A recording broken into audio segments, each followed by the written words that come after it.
বাংলাদেশে 6 কোটি তরুণের নতুন যে রাজনৈতিক বন্দোবস্তের আকাঙ্ক্ষা স্বপ্ন তৈরি হয়েছে, এই আকাঙ্ক্ষার সাথে আমরা কোনোভাবে বেইমানি করতে দেব না, এই স্বপ্নের সাথে গাদ্দারি করতে দেব না। আপনি যে দল করেন, যে নামে করেন, যদি না বদলান আপনাদের ইতিহাস হাসিনার মতো হবে,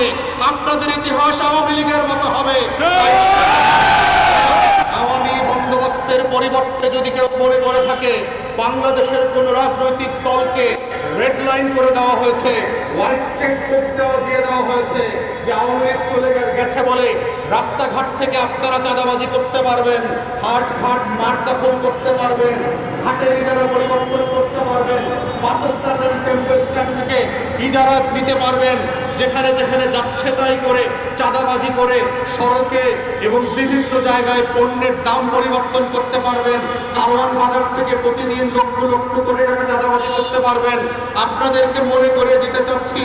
বাংলাদেশের 6 কোটি তরুণরা যারা আবু সাঈদ এবং মুগ্ধ হয়ে ফিরে এসে বাংলাদেশে আওয়ামী ফ্যাসিবাদকে রুখে দিয়েছিল, তারাও এই নতুন রাজনৈতিক ছত্রছায়ায় চাঁদাবাজ রুখে দেবে, হাট মাঠ ঘাট সকলের বন্দোবস্ত রুখে দেবে,